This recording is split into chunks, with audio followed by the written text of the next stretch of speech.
There we are. We're on. We're on. Yeah. We're on the air. You just started it. Yeah. Hi.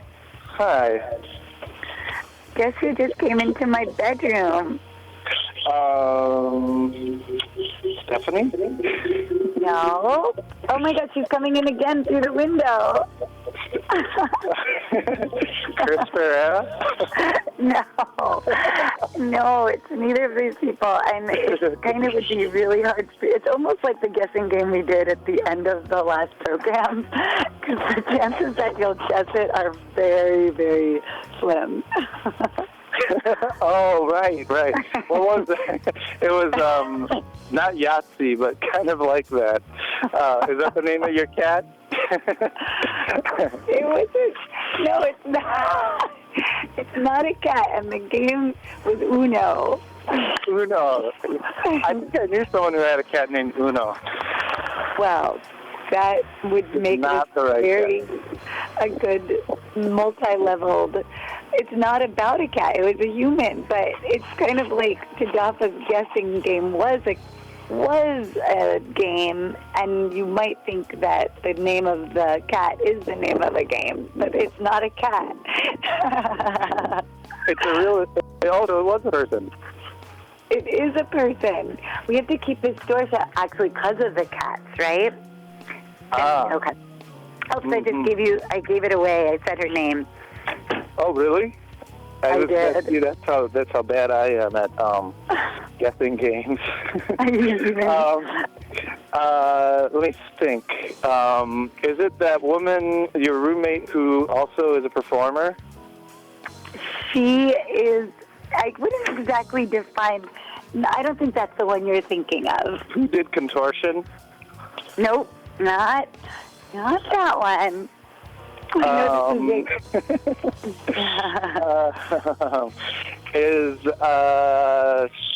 It's a she or a he? It is a she.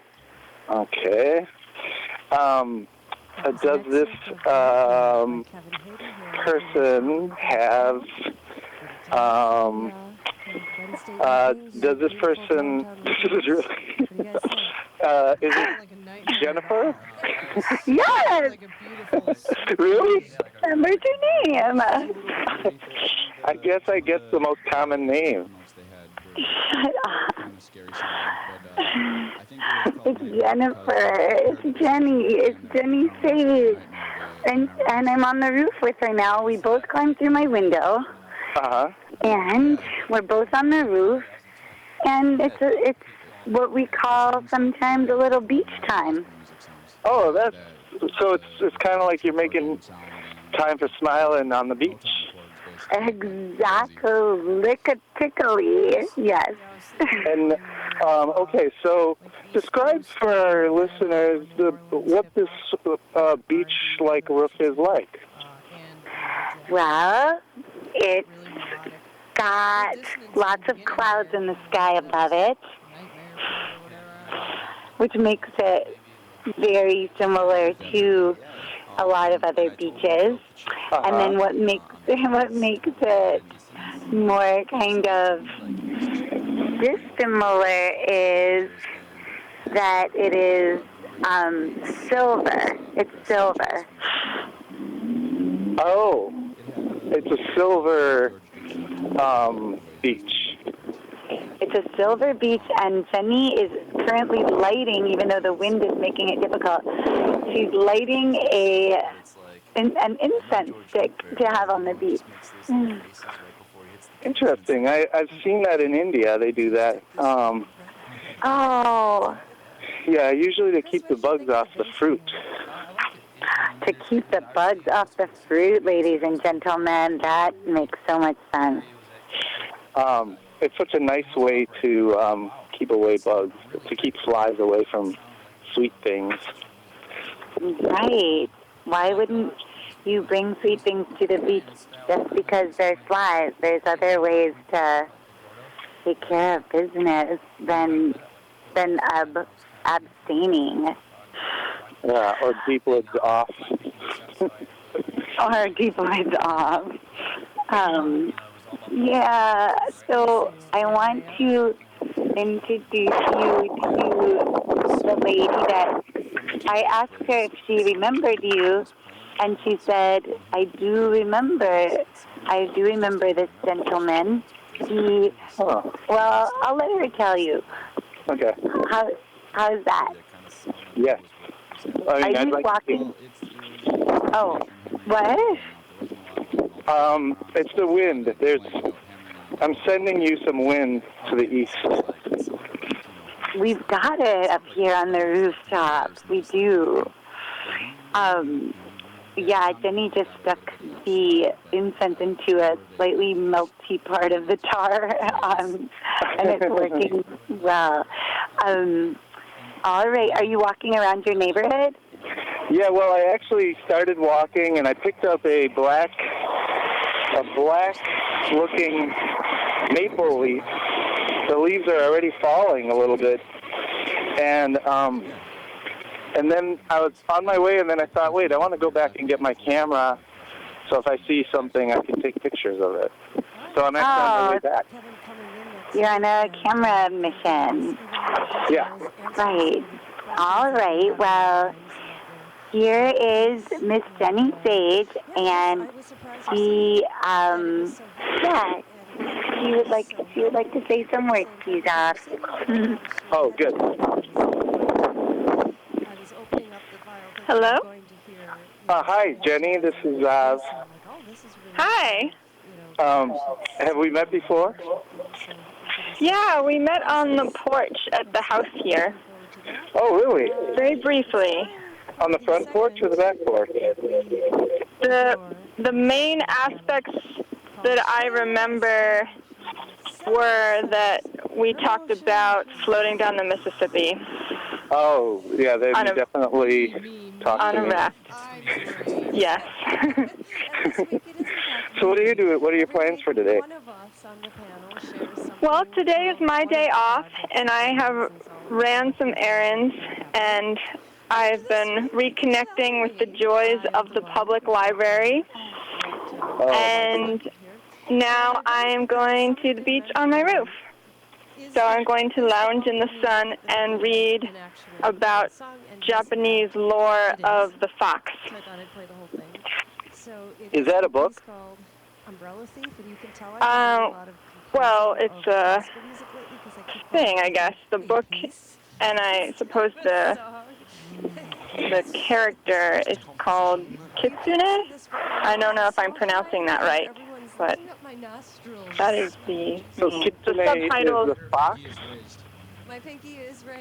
The subtitle is Japan's Fox of Mystery, Romance, and Humor, and it's about the mythology of that animal, not part of the world. Have you read it before, or this is your first time? Oh no, this is my first more advanced introduction. Well, tell us a little bit about it, what you know so far, or you haven't read any of it yet. Yeah, I haven't read any of it. Oh, okay. It's brand new to me, but I'm interested in foxes and learning more about them scientifically, but also mythologically. Mm-hmm. Yeah, foxes come up a lot in metaphor, or in they are referred to a lot.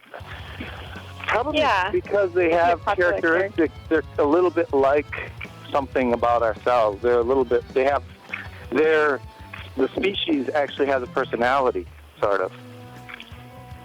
Sure. Well, I would say what animal doesn't.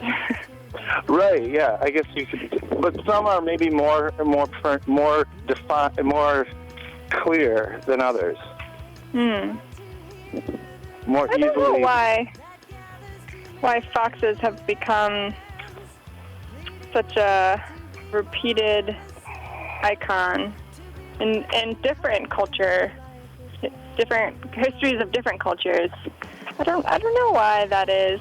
Like why the concept of being tricksters or being cunning, why that is so repeatedly associated with the fox. Maybe I'll learn more after I read this book. Right. Yeah, because I don't know. I mean, do you think foxes really are cunning? I haven't had much experience with them. Well, I have to say, for a creature that is in a woodland, usually in a woodland environment or at the edge of woods and meadows, and is bright orange, they must have something going on to be able to slip in and out. So camouflage. Oh, I see what you mean.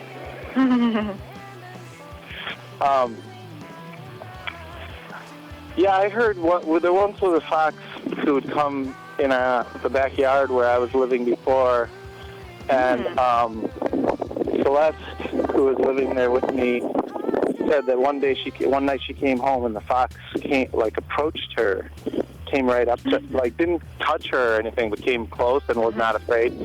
And she was, sort of excited, or, it was kind of an experience. But then she did some reading and found out that actually was a bad sign, that it was dangerous if a fox does that. Well, it could have to do with they're getting more comfortable being around humans because they're looking for food, and maybe sometimes people do feed them, and it takes away from their wild instincts. Yeah, so that could be a reason that fox was coming up to her. Right, and it may have also been something even more like that. It may have been a sign of rabies or something. I can't remember. I've heard that. I remember it was something where it was kind of like, whoa, that's kind of scary. Mm-hmm. But at the time, it seemed, again, it was sort of like, imposing this anthrocentric view that maybe it was, wanted to be friends or something like that. But actually, it was maybe going insane. Maybe. Yeah. Sounds nice. Yeah, I'm excited to read this book and learn more, and guess read my other books too, and just be in the sun. Yeah, I was gonna do the show from we have like a little radio station, and but then I decided to just do a 3-way phone call, and then I was able to just walk myself, and I haven't been outside much at all for the last month or so. So it's a real treat for me too. It's good that we're all in the sun right now, but we're on different sides of Earth a little bit. Well, different parts of America at least. Yeah. And yet we're enjoying the same sunshine. Yes. I think about that sometimes when I look at the moon. I might think of someone else who could be looking at the moon and wonder if both of us are looking at the moon at the same time. Yeah, it's a funny thing to think about. Because really, I mean, Earth is tiny. It's almost like a little speck compared to the sun. The sun is so much bigger than the Earth. But to us, it sometimes seems. Also, the models or the pictures we've seen don't really get a sense of how big the sun is, but it's enormous compared to the Earth. Also, I was noticing how it's kind of becoming fall a little bit here, and there are some little apples on the ground. Oh, wow. They're like... Where are you? Oh, I'm in Milwaukee. Okay. They're like apples that are the size of cherries. Yeah, are those crab apples? I guess you might call them crab apples. I always wonder about, these kinds of apples must be okay to eat, because I'm sure nobody bothers to spend money to spray them, Yeah. But they're really pretty. I'll take some pictures and then I'll put them up on the website. Cool. Okay. I was in Maine recently, and I was staying with the mom of a former housemate just for a night. And she was mentioning that she could see signs of the weather turning to fall up there. But she said it was subtle. We probably wouldn't notice it, but because she sees the same things every day, she could tell the differences that were happening. Yeah, I actually love the fall. Me and, too. It's probably my favorite season because it is a little melancholy. But I feel like maybe it's a little. I'm not very good at gauging when things are. When does fall normally happen, and I'm not sure if it's if it's early or not. I see. Yeah. I don't know. But I like fall too. I think it might be my favorite season, but I do really like all of the seasons. Yeah, that's true. Yeah, why even pick a favorite? Now I'm crossing over to this park called Gordon Park. What is that park like? What's the outstanding feature of that park? Well, I think it used to have a swimming pool, but now they've gotten rid of the swimming pool and they replaced it with sort of like water spraying, water things. Okay. It's like a playground with water, with little jets of water and so on. But I don't have kids, and I've never played in the water myself. Can you play in the water that's there? Yeah, it's got it's got things that spray, so it's kind of like a playground with water, water spraying devices that kids can play on. So they can play in the water, but they won't, it's not dangerous like a swimming pool. And that's happened all over Milwaukee. I don't know, Baltimore probably did it too. I would guess it's just kind of like a national concept. But I don't know. Have you ever seen a playground like that? Turning old pools into kind of smaller little water play areas? Yeah, getting rid of swimming pools because people, they're expensive to maintain, and they are also dangerous because people can drown, or, you need lifeguards and all that. Right. They kind of just got rid of all the swimming pools and did these flat water parks that kids can play in without supervision. I don't feel like I've seen that many of those. It wouldn't surprise me if that was a national situation. I don't think there are... I can't think of any examples of that in Baltimore. Yeah, I guess I assumed it was just a trend that was everywhere, but sometimes I assume something that's happening here is happening everywhere, and then I'm surprised to find out it hasn't. Yeah. Usually Milwaukee is always like 5 years behind every other part of the country, or all the main parts of, the big parts of the country. Actually, there's a pool a couple neighborhoods away that they upgraded, and they actually made it like a nicer, fancier, just an updated in general. Oh. In one of the neighborhoods. What neighborhood are you in?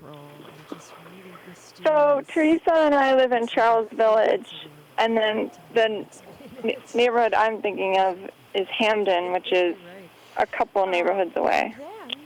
Not very far away. Teresa and I actually both used to live there on the same street. Oh.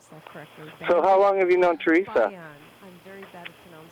I think 4 years.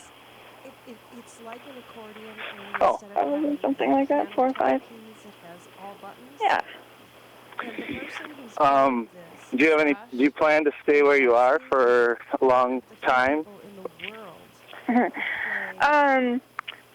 Well, I guess that's kind of up in the air. I love Baltimore, and I love my house, so I have no complaints with being here. And I've been here for 10 years now.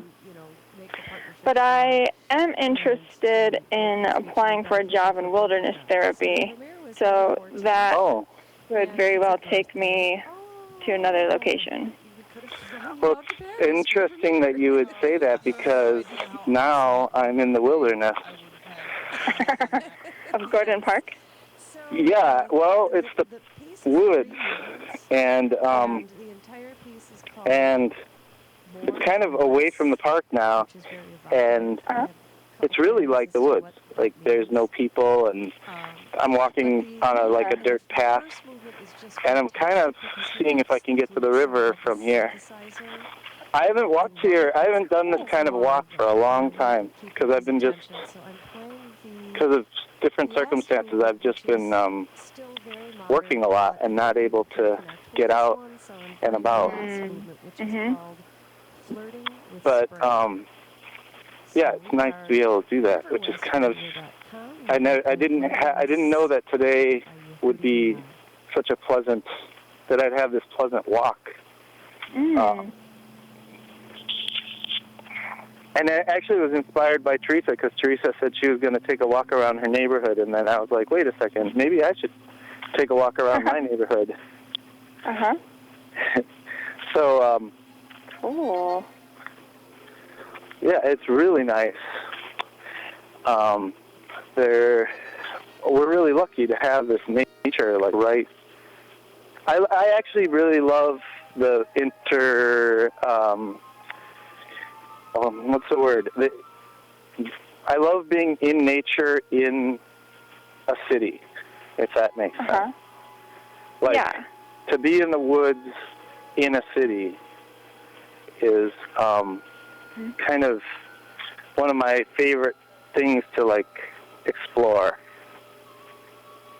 Yeah, what the area you're describing reminds me of this area that's also near my house. It's actually kind of between Charles Village and Hamden. There's a large park called Druid Hill Park that backs up to the Baltimore Zoo. And kind of in that area, there are sections that kind of turn into these dense woods. They're very quiet, and I've actually heard of people living in the woods for periods of time. And yeah, it's easy to kind of lose a lot of the urban sounds and feel more isolated when you venture. Yeah, and also to have the deer, deer come to this area, and homeless people are able to live by the woods or by the river in River West, and and then children can learn about nature with school and stuff like that, and people can walk their dogs. But it kind of gets into a slightly wild. It's a little bit wild, there's a certain danger element to it because you don't know who's lurking somewhere, and also just that if you fell or something, no one would really see you. Which is, I'm going down a really steep hill right now, like a steep path, but I haven't fallen yet. That's good. Yeah, actually, I've been thinking lately about this game that my friend and I made up called Pioneer, where we played it in the winter. I guess we were feeling a little restless, or just wanted to do something fun, just be adventurous. So it ended up raining.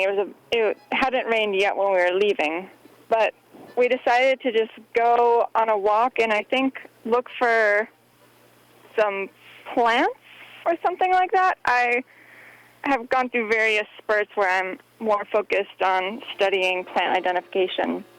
Anyway, so we just decided to go, like, walk around or something and check things out, go exploring.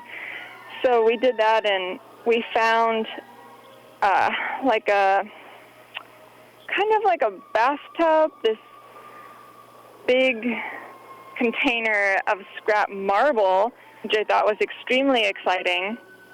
Gave me lots of fantasies about building a house out of marble. Wait, you found a bathtub made of marble?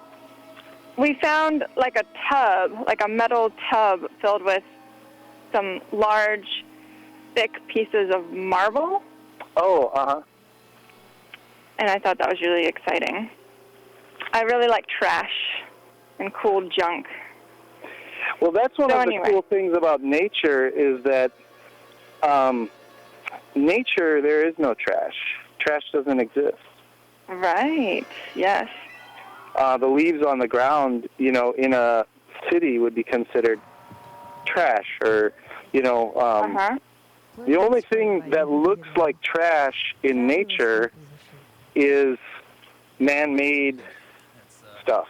Like if someone leaves a candy wrapper or, well, like right now I'm looking at a Coors box that someone abandoned in the woods. That looks like trash, but it looks like trash because it's out of place. But in nature, nothing's out of place. Nothing is not, even a carcass is something that is just accepted by the woods, by the floor of that environment, where the floor of a city dwelling does not accept a carcass. It's not acceptable to have a carcass. That's true. Like if you have a dead deer in the middle of the street, it's no good. Yeah. I'm sorry, yeah, I it was fun. diverged. Oh, that's fine. So we walked around, and then we did find some plants, and we gathered some plants to eat later.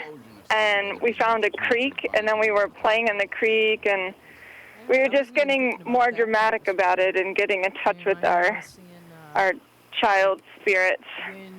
And then we had to cross the creek at a certain point, and it's kind of deep, and we found this like large steel beam, and we were trying to like drop it over. It was vertical, and we were trying to drop it over so we could create a bridge to walk across. So it was just very fun, and it was pouring, raining at this point, and making it more exciting and adventurous. And I've been thinking about that game and wanting to play it again recently.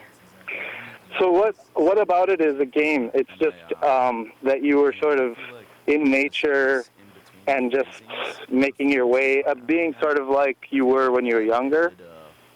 Yeah, it's just the spirit of it, the playful spirit of it, and finding excitement in small things, I guess you could say. When I was a kid, I would go on little adventures. Down the street there was a creek, and I would like maybe pack a little survival kit of crayons and candles and Band-Aids and matches, and I would like imagine that I was sort of like on this mission or on some kind of journey and walk along the creek or in the creek. And one time I actually got a friend involved in this with me, and we walked down the creek, and then we went into, I lived in an older suburban development, and then we walked down the creek and entered into a new development housing area. So anyway, we came to this place, and then there was this bridge that was, so this is really just in someone's backyard at this point. And we were like soaking, and I was like, let's get naked. I think we took off like some of the layers of our clothing, and eventually someone from their house came down and was like, hey, what's going on? That that's a very shifted the reality focus for us. Yeah. What's that? No, I was just saying it's very liberating. I'm actually finding right when you said that, I found an article of clothing taking a picture of it. Someone was on an adventure. Yeah, someone took their T-shirt off and put it on a log.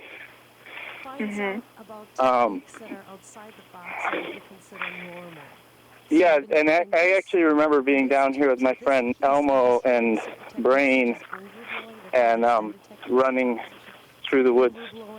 I can't remember why, but we ran. I think Elmo was like 14, and I think he wanted to run or something, so then we ran for a little while, like we were on dirt bikes or something. Nice. Yeah. Oh, wow. I bet that was fun. A woodpecker. It looks like a baby woodpecker. Wait, I'm going to take a picture of that, too. Oops. Oh, there it is. And so he's making, it's hard to get a picture of it. But it's definitely, it's like pecking. It's not stopping to peck. It knows I'm looking at it, but it wants to keep pecking. What's the coloration like? It's not what I would expect. It's smaller. It's like the size of a swallow. And it has gray and white. It's like black and white and gray features. I'm trying to get a picture of it. Oh, there. Oh, damn it. I pushed the wrong button. Oh, wow. This is challenging. I'm trying to get... Oh, there it is. Oh, no. Yeah, it just doesn't want to be photographed. It had like lots of stripes, black and white stripes and gray. Was it was a there small little woodpecker. red coloring? No red at all. Huh. Yeah, that's because I always think of woodpeckers as having red heads. Right. And I also kind of think of woodpeckers as being a little bit shy. I don't normally see them so easily, so close up. Yeah. Interesting. Here I found a fire where some people must have made a fire. I mean, definitely people made a fire here. They must have had like a party. Perhaps, yeah. Yeah, it's really beautiful. It's nice to see the river. And there we are again. We're talking about rivers. Like the first time we talked. Yeah. Did you do your travel down in Mississippi? Did that happen? No, but that's it's okay because I am very, very determined. And I made a decision. It hasn't happened yet. I made a decision not to fly in airplanes anymore. And wow. And so I know I really want to go to Haiti, and so because I was working on a documentary there. So I don't think I'm jinxing it by saying it. I basically want to travel probably by the river to get to New Orleans and then see if I can find someone in a sailboat who will take me to Haiti. Because I know that a lot of sailors like having people on their sailboats. For the company? Yeah, and also for an extra hand, because it's kind of like a 24-hour... It's a 24-hour job, kind of, to sail a boat. Uh-huh. I have a friend who right now is in, I don't know, I want to say the Straits of Hormuz, but I don't know if that's true. He's near Turkey somehow, and someone just wanted him to help sail a boat, so they flew him to Turkey. Wow. Did he have previous sailing experience? He does, yeah. I don't have much. I've been on sailboats, but I couldn't, I'm by no means a sailing person. Well, that sounds really exciting. I like that idea. I do fantasize about wanting to ride horses long distances. I would be thrilled if at some point in my life that became a regular mode of transportation for me. That sounds that sounds so interesting because you'd have this relationship. I read this book because of my sort of interest in this kind of topic. I started reading a book about these guys who went from Minneapolis or Minnesota and went around the world and came back. And they did it using a donkey with them. So the donkey was like pulling a cart, but it seemed a little unfair to the donkey. Okay. An adventure. So, wait, they so they were just walking, or they had a cart? They were walking, but then they had the donkey pulled a cart. So then they had like lots of stuff in the cart. Okay. And then how did they get over water at different points? That part, I think they flew or whatever. This was in the 70s or something. Okay. Yeah, I don't think they were making any kind of like statement about environmentalism or anything. They were just trying to walk across land or something. But but then I also have a friend named Jackie. I can't remember her last name. She's a friend of mine, and she owns a horse. And she was going to go from Wisconsin to California on her horse. Wow.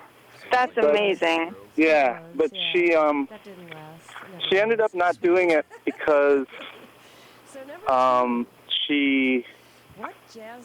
think she felt bad for her horse, but she didn't want to put her horse through that much walking or something. But she needed to transport her horse with her to California. I think it was California. It might have been Portland or something, but yeah. But she did do it for a while. She did travel with her horse for a while. Yeah, I don't really even know exactly where you would start to plan that out and be able to have enough food for your horse and things like that. It's quite an advance. Well, the thing about most places is that the city part ends really quickly. Like, probably within a half an hour, you're outside of most cities, besides for like the real big metropolises. So you're really quickly in rural areas where probably there are a lot of resources for livestock, and where people are more in the habit of seeing horses on the side of the highway or whatever. So I would think maybe it wouldn't be so all that unusual to actually go along county roads on a horse. But there probably are some places, there's probably some areas where you'd have a problem, where you would run into a situation where there's only a 4-lane highway or something. Yeah. I definitely have encountered that on my bike trips, where no matter what you do, you're kind of stuck in a situation where you have to go along the shoulder of a really aggressive, high-speed road with lots of traffic, and it's dangerous. And if you had a horse, I don't even know anything about how hard that is, Yeah. But if you planned it right, you probably could do it. I met someone once a couple of years ago who had ridden across the country or part of the country, I believe twice. And I think the last time was in the 90s. But he did make the comment that he felt it was hard on the horses. Oh, he did? A lot. But I think he also had like a time frame, and he was trying to make his time frame, and so. Yeah, that's this when I was reading about these guys who went around the world with the donkey. I thought it was really unusual. Like, part of the thing was that this guy was always pushing it, like going, like we have to really, get like a lot of mileage in every day. And I thought, wow, Yeah. to me it just seems like if you're doing something like that, why not just be as casual as can be, I mean, I sort of understand there may be situations where you need to kind of keep moving because there's not enough water or not enough, the next food place where you get food, something like that. Yeah. Or you need to find shelter. But it seems kind of bizarre to me that someone who would decide to do that would want to make themselves miserable by, like, going, really, really going hard at it as opposed to just kind of lollygagging. Yeah, I don't know. I mean, it could be like budgeting, like you're going to run out of money, or if you're working with weather climates or weather patterns. Yeah. Perhaps that could be some of it. Yeah, that could definitely be. I mean, that would be, but I don't think that was the case with this guy. I think he just was that way. He's just one of those types of people, Yeah. Certain people out there, they just are like that. They, people who just are always in a rush. It doesn't matter what. They just, they don't have time for, like, nonsense or something. And he seemed a little like that to me. It's crazy because that story actually, it's a really crazy story because he actually went with his brother, and they got all the way to Afghanistan, and then in Afghanistan, this is in the 70s, they got sort of ambushed in the middle of the night by these robbers, and his brother was killed, shot and Wow. killed. So then he came back to the United States, but then he refused to give up, and so then he got his other brother, and then they completed the journey together.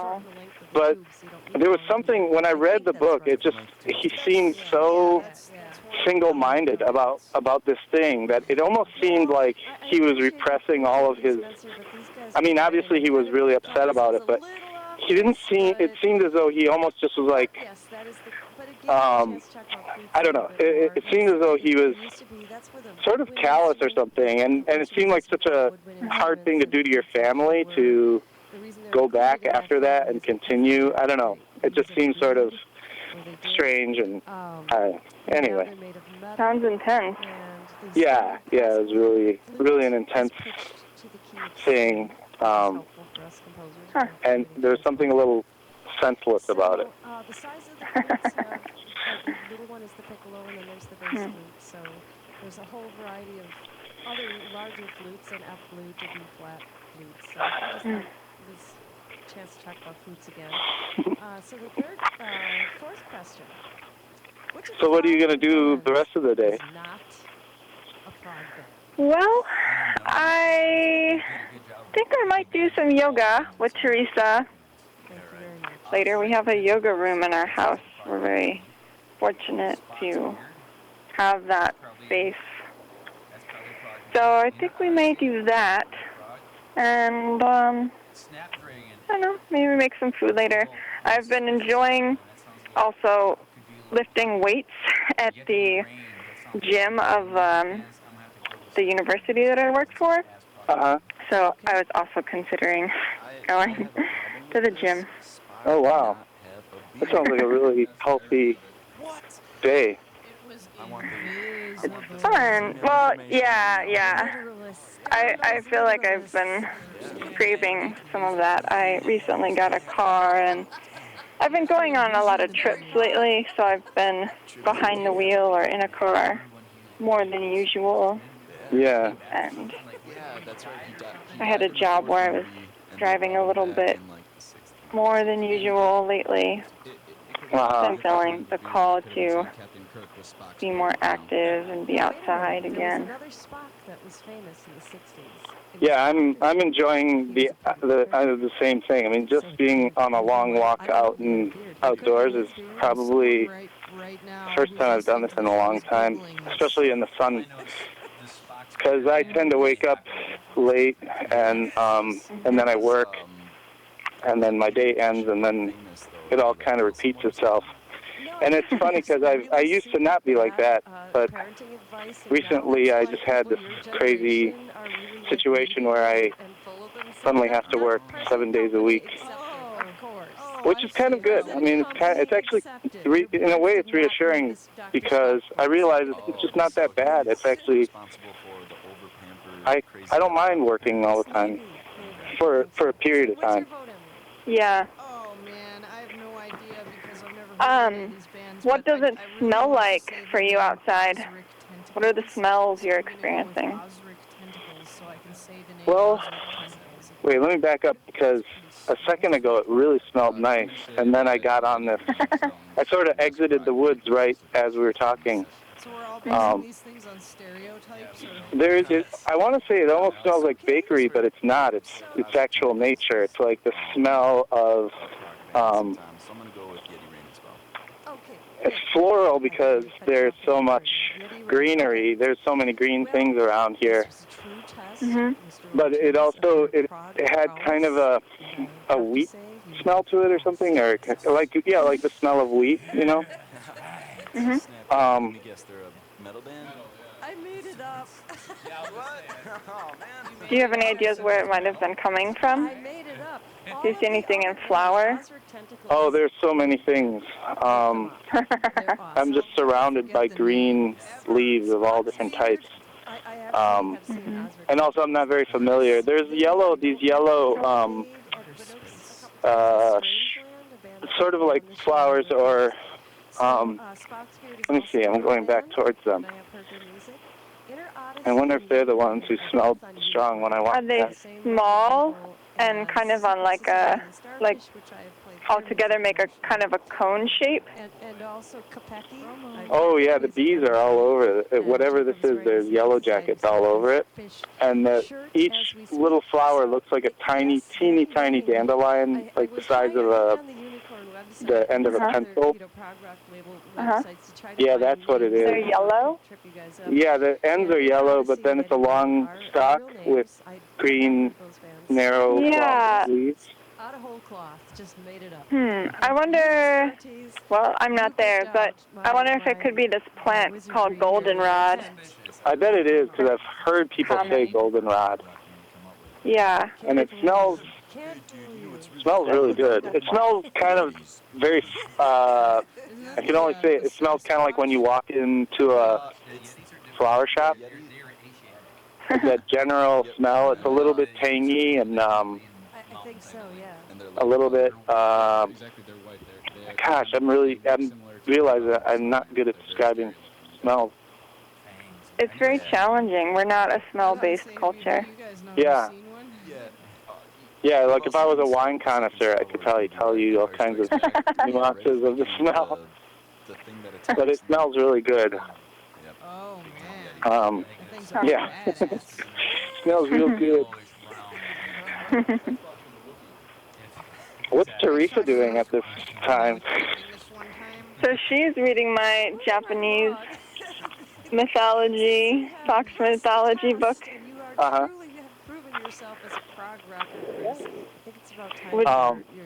Shall I reconnect you two? If you feel like it, there's no... One of the things about making scheduling in time for Smiling is that there's no pressure to do, one way or the other. I just found this really nice shard of a reflector. It looks like a bike reflector, but it's almost like a gem or something. It's really cool in the sunlight. Well, I'm laying down on my roof and I can see a lot of clouds. It's pretty sunny. I would still say it's a sunny day, but there are cloud masses passing over, and I'm trying to think what some of these clouds might look like. Maybe one of them looks kind of like an elephant.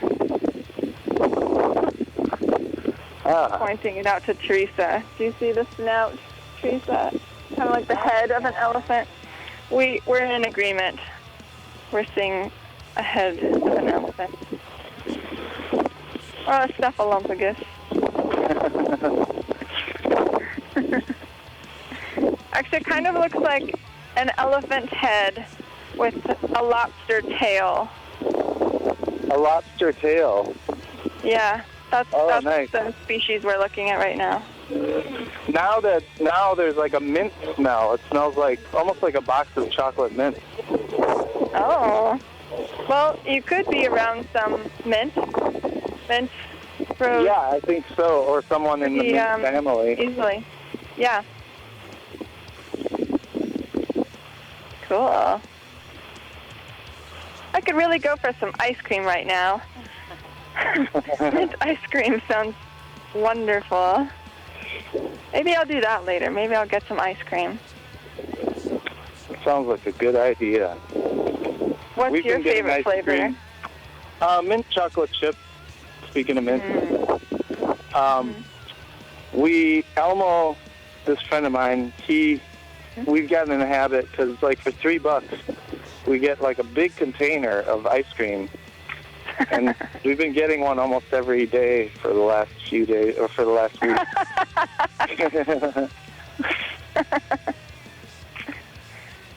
Sounds like a little party. Yeah, we have like ice cream time.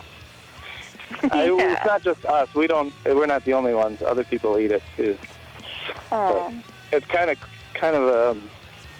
it's like way more ice cream than you need, but the price is so. Yeah, the price is right.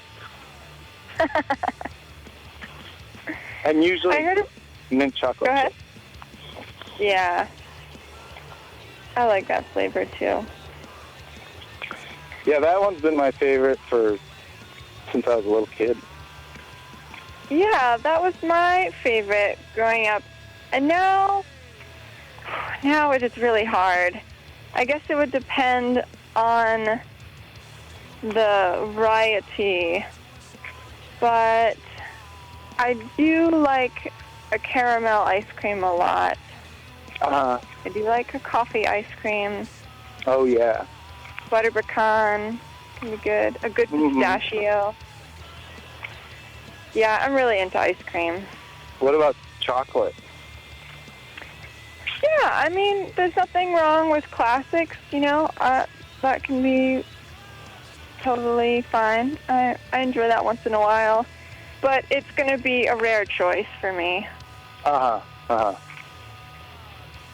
don't eat ice cream that much. I actually used to it just was not for some reason, soda and ice cream are two things that I don't really like very much. Mm-hmm. It's almost like I feel it coming out of my pores or something. But it changes depending on the weather. And I think like when it's really hot, it's kind of like coffee. I normally don't drink coffee, but when it's super hot, I just end up getting iced coffee because it's the only thing that it helps cut through like the heat or something. It helps me sort of get back to life. Yeah. I've been doing that as well. It's very humid here, and yeah. I find that I would say I rarely drink coffee in general in a year, but most of the coffee I do drink is going to be in the summertime. Yeah. Yeah, I'm looking forward to. That's another reason I like the fall is that I don't have to worry about cooking and heating up my space, and I really love cooking. And even like it got so hot this summer that I wouldn't even want to make coffee because it would just heat the space more. Wow, and then yeah. I'd just go buy iced coffee so I wouldn't heat up the tip of the space.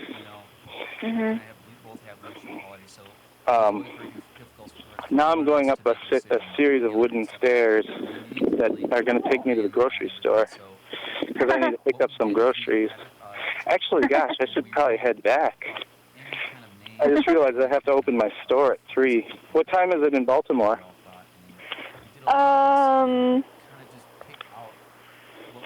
Let's see. It is a few minutes before 4 o'clock. Oh, geez. Okay. Well, I guess I'll just be late for work. That's just the way it's going to be. Sometimes that happens. Yeah, what can we do? The good thing is if anyone is out there, they actually can hear us talking. Because it's on a speaker. Oh, that's so funny. Yeah. What's the store? What? I have a video store. It's like kind of like an alternative video store. Okay, cool. And we also have a radio station, but it's kind of like it's a webcast. It's more like a community podcast station in store. So it's on a speaker, so passers-by can kind of hear what people are doing on the radio. And Teresa and I did a show last week, and it's called Scheduling in Time for Smiling. Yeah, and, and so this is our second episode. So you can actually check it out in probably around 4 p.m. today. It'll be on at River West Radio. Yeah. Or actually 5 p.m. your time. Okay. Yeah. Well, it was good talking to you. I think we should wrap it up because we're going to have to end at 4 o'clock your time, 3 o'clock my time. Sounds good. Well, yeah, nice talking to you too. Yeah. Enjoy your grocery shopping and video store opening. I will. It's been really pleasant. I'm sorry to leave the woods, but now I'm entering air conditioning. Yes. Okay, well, maybe I should say goodbye to Teresa real quick. Yeah, I'll put her on. Thanks, Jenny. Bye. Thanks for talking to me. Yep. Bye. Hey. Hey. Wow, that was a really neat radio show for me. Yeah, I enjoyed it thoroughly. Oh, that sure was a good time for some smiling. Yeah, and I'm so happy that I don't care that I'm going to be about 20 minutes late to open the store. You're gonna get. I walked all the way to Pick and Save, and wow, all the way down there. Yeah, and now I got to walk back, but it's good because I needed to get some groceries, and I got to get this really nice long walk in the woods. Man, it worked out. It worked out really good. I'm glad you got to hang out with 2 of my Baltimore friends. Wait, well, how does that work, too? Well, Regina last week. Oh, right. Yeah. Yeah, that's right. It's just been a neat way to get to know each other's world. Yeah, it has. It's really nice. And I got to read some of Jenny's world for that entire hour. I was reading this really strange, magical story of a guy that was from the eastern part of Japan that was not considered poetic enough to learn poetry, too savage for poetry, but he was determined to go to the capital of Kyoto, but then he got caught in the woods where he got kind of tricked and by all these kind of woods gods and foxes and priests to go back home because they told him that his people were not wise enough to learn poetry, and they flew him back home and laughed their heads off. Wow. A lot happened. A lot happened in that time. Whoa. Oh, honey. Well, we'll schedule in some more time for Smile-In soon, okay? Yes, sounds good.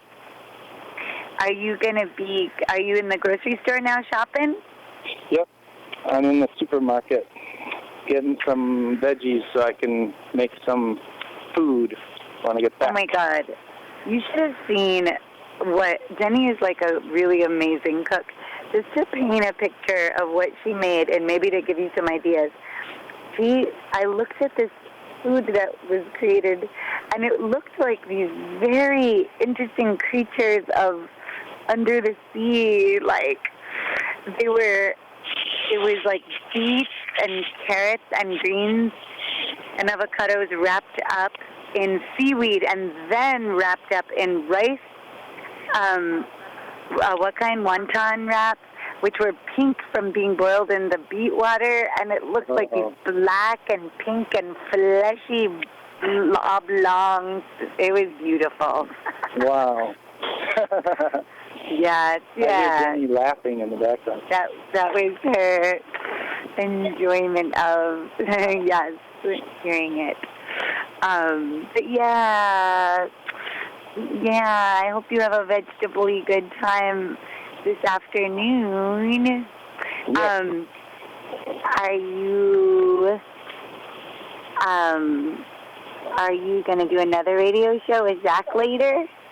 No, this one's going to replace the one that I do with Zach, because Zach is real busy this week getting his book called Owl done, which Stephanie has some stuff in. She has some of her poems that are descriptions of pictures that are shaped. Her poems are the shape of a photograph, and they describe the photograph. Do you know the ones I'm talking about? I don't remember the shape part. I feel like I know about describing photographs. Maybe I heard them. Yeah, they're really nice. Yeah, I love them. But I think she read them out loud, so I didn't actually see the shape of them on the page. Ah, right. Yeah, for me, that's a big part of it, is the shape of the writing is like the photograph. Wow, that's good to know that aspect of it. Oh, so he's finishing up a compilation book this week. I think he's working on his second edition of Owl. Oh, it's a magazine? Yeah. Well, it's a book, but it's like a once-a-month book or once every so often book. And we did put in an episode of Hello Caller in the last one of Owl. And actually, he asked me to put something for this one, too, so maybe I'll have something in this one. But he's been real busy.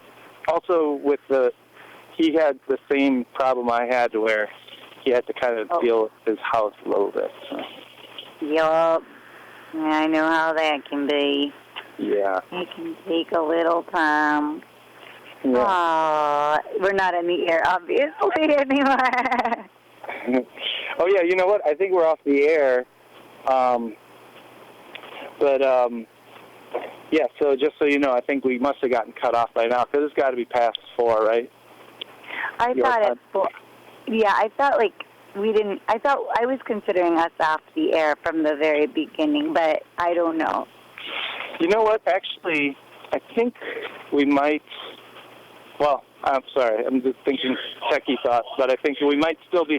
I think we're still recording, but we're not. We're like technically done. So. Well, it's no secret that people have little issues. That's no secret. Yeah. There ain't nothing to hide. Yeah. But I should probably. Well. Make your purchases. Yeah. Okay, Popples. Smiling time's over. I'm frowning now. Oh, no, that's not how it works. I'm smiling because I know this new Japanese tale that lights on my entire understanding of Japanese culture, which I have not read much at all about their mythology. So I'm smiling, and you get to have a great, and I heard parts and understood things about Jenny that I didn't even know since last time we were up on this roof together eating dinner with Murray. Oh, Murray, the Murray I know, or a different Murray? No, the Marino, he came and visited us here. Oh, really? Wow, that's cool. Yeah, and we had dinner up here, and I heard some things about Jenny's nature adventures that I never knew, so this is a good place for that. Yeah, I know. Sometimes things like this are surprises. There's lots of surprises. Yeah, totally.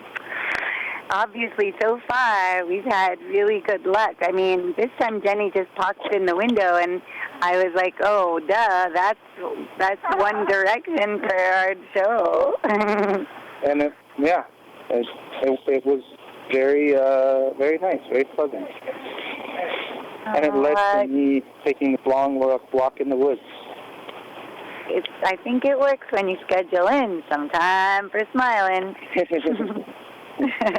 Okay, well, I'll talk to you soon about if you want to do it again. Just let me know. I do. Okay. Oh, yeah, let me know how you feel. Okay. I sound okay. I'll talk to you soon, doll. Okay, bye. Bye, boob. Bye-bye. Bye.